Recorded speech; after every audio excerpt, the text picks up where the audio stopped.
really my question for McDavid is like, do you already know?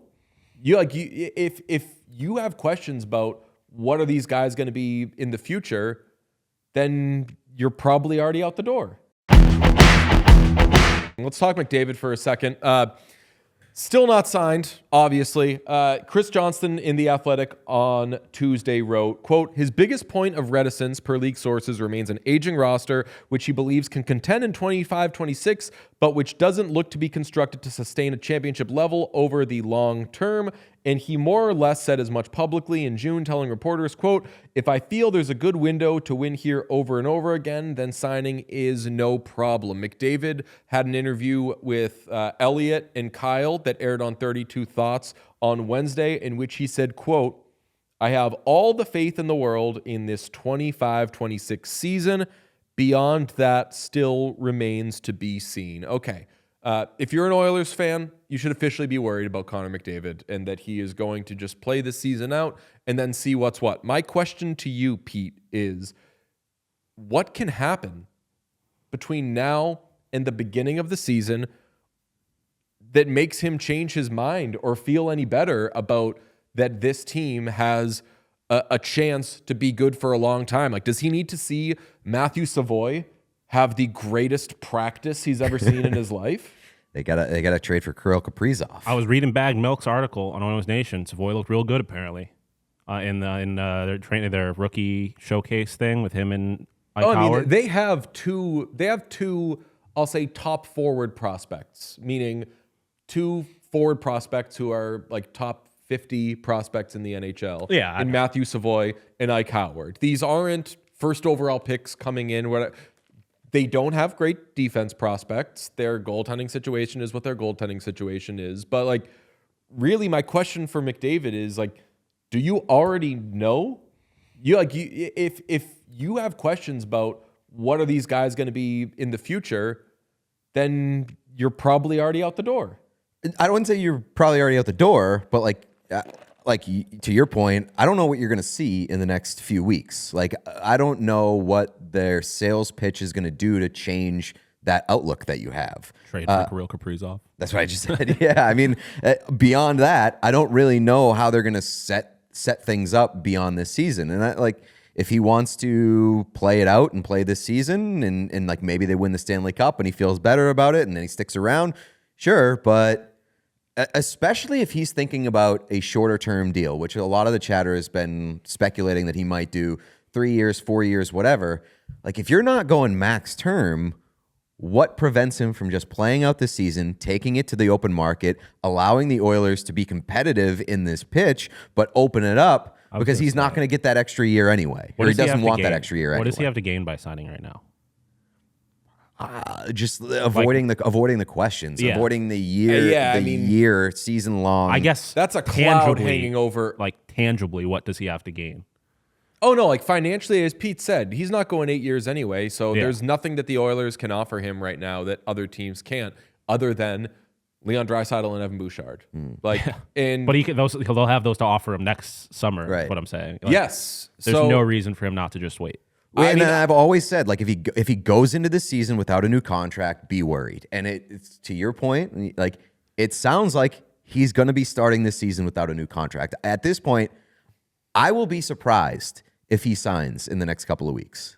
I mean, my behind the scenes murmur, whatever you want to say it, suggested it's going to be done before the beginning of the regular season. So stress if you want to stress, but it's going to be done before the beginning of the regular season. Do you believe that? I don't trust like that. Yeah. I'm going to say, I mean, day by day, that seems like more and more of a stretch. And he keeps giving quotes that suggest that he's not going to. Yeah. I mean, like, what is he? Just annoying? Like, I mean, he's giving these for no reason? He seems like very intentional, not to the degree of like a Taylor Swift where he's throwing out Easter eggs. But I think that I've got time on my hands.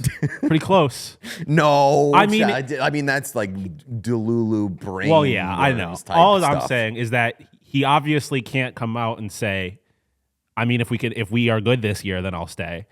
He's saying as close to that as I think he can. Correct. I think the languaging very much points towards. Like, it seems very explicit that he's like, we'll see.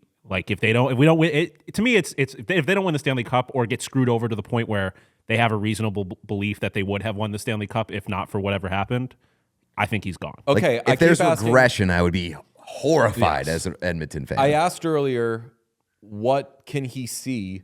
Another way of asking it is, what can the Oilers do right now? I mean, I don't think big trades are going to happen because it's still part of this offseason. And the offseason, we know big trades don't happen. Everyone fucking lied to us. But they could, if they wanted to, they could extend their window and it would worsen their window for this year. They could have, if they wanted to, say, we're not going to sign Evan Bouchard. We're going to trade his rights and we're going to get like 2 young guys and just kind of take our chances with that. Do you want to do that if you're trying to win the Stanley Cup and you only have Connor McDavid as of now for 1 more year? Of course you don't do that. So like, what can they do? And I would argue that would make it less appealing to Connor McDavid. Let me ask this. Then there's less certainty about what. Well, they like are right now. I don't think he has much interest in a window. Like if you're Connor McDavid, I don't think you can operate with the assumption that you will ever be closer to winning a Stanley Cup than you have been the last 2 years. And so if they're doing anything to make that team worse in the immediate future, that is a massive risk that I would not take if I'm just going to say, like, fuck the Pittsburgh Penguins, because I think that they've planted this idea in his head. He should be thinking, as long as a team has Connor McDavid and Leon Draisaitl, they are a Stanley Cup contender. But he's seen what the Penguins have done the last few years, and he's like, oh, damn, I don't want to be that. I mean, I also think if you're Connor McDavid, you could think if we have Connor McDavid, we're a Stanley Cup contender. And that could be any team I go to. To be fair to Connor McDavid, like, he's been on those teams in Edmonton. Like, younger, but like he's not been like league worst, but he's been on bad teams in Edmonton. Yes, but not since he's been, I don't know, like 26, 27. Yeah, I mean, how old is he now? He's 27 now. 27. I'll say, like, not for God, that makes me so the like upset. true prime years of his career, meaning like the last 28.